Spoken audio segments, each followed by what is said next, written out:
अब तो मुख्यमंत्री जी का अब विशेषाधिकार है, अभी आए हैं तो मेरे ख्याल से जल्द ही आपको जो भी डिसीजन होगा उसमें डिसीजन बीजेपी एनडीए एक हो करके 40 सीट जीतेगा और जो पार्टी के जो लोग हैं वो ऑलरेडी बातचीत कर रहे हैं। नमस्कार, मैं हूं राजन कुमार। अब बने हुए न्यूज़ पेपर के साथ देखिए बड़ी खबर इस वक्त की आ रही है सीट शेयरिंग को लेकर।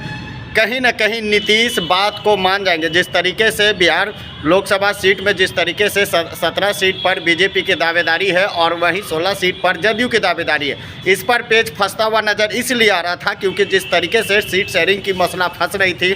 जीताराम मांझी उस समय रामविलास पासवान थे, एक ही पार्टी थी, अब दो धरा में बट गई है चिराग और पशुपति पारस, जिसको लेकर सीट शेयरिंग में काफ़ी समस्याओं का सामना हो रहा था।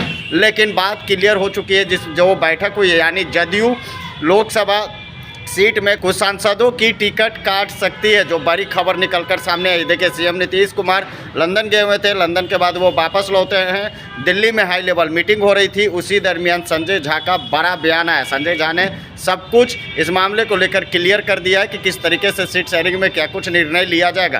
क्या कुछ कर रहे हैं संजय झा, जरा वो सुनिए। लंदन में गए थे, वहाँ जाकर के उन्होंने साइंस म्यूजियम देखा है, वहाँ के एम्बेसडर भी आकर के मिले हैं। ग्लासगो में कुछ जो डेलीगेशन के लोग थे वहाँ भी बहुत ज़बरदस्त साइंस म्यूजियम है, वो देख के आए हैं। और उसी तरह तर्ज पर रिप्लिकेट करके पटना में साइंस म्यूजियम बनेगा। फिर बिहारी डायस्पोरा के लोग भी मिले हैं आकर के मुख्यमंत्री से, और बिहार में इन्वेस्टमेंट भी करना चाहते हैं, उससे रिलेटेड बात भी हुई। वाटर में काफ़ी सारा काम होने का पॉसिबिलिटी है, उस पर बात हुई।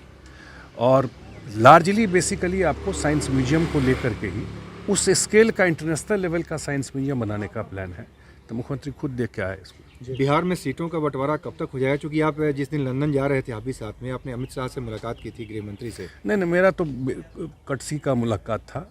जब से सरकार बनी बिहार में उसके बाद मुलाकात नहीं हुई थी, तो उस वजह से मुलाकात हुई थी। चिराग पासवान को लेकर के आप लोग का क्या मुझे आइडिया नहीं है, अभी हम लोग तो आज ही आए हैं, ये क्या बात है। और कोई बात है तो जो एनडीए के अन्य अलाई हैं, जो सबसे इम्पोर्टेंट अलाई हैं, वो लोग इस बारे में कमेंट करेंगे लगातार आप लोग और जहाँ अब मुझे वही लोग बताएंगे इस बात को। और जहाँ तक अलायंस में सीट की बात है, तो एक बार फिर मैं रिपीट कर देता हूँ कि सीट में टाइम पर आपको पूरी जानकारी दे दी जाएगी।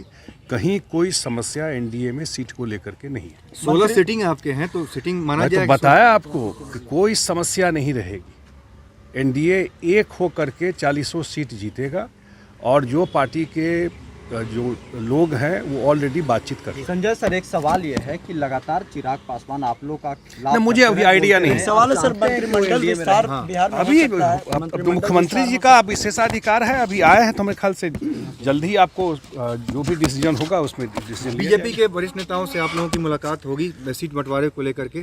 भाई ये तो बातचीत चलती रहती है इस प्रोसेस में हमेशा, कहीं कोई दिक्कत नहीं। लेकिन 16 सीट के फिर मैं बताया कि सीट के मामले में क्या वो अब दूसरे साइड सीट बट गया क्या? ऐसा तो नहीं है, अभी तो इलेक्शन भी अनाउंस नहीं हुआ। तो जहाँ तक बिहार में सीट की बात है, एनडीए में कहीं कोई समस्या सीट को लेकर के नहीं है। समय पर आपको सूचना हम लोग दे देंगे कि सीट का बंटवारा कैसे कैसे और कौन कौन सीट कौन पार्टी लड़ रही है। एनडीए एक हो करके जो परफॉर्मेंस 2019 में दिखाया है 40 में 39, उसको 40 कैसे करना है उस पर काम कर रहा है। अदला बदली हो सकती है कुछ सीटों की? हो सकती है।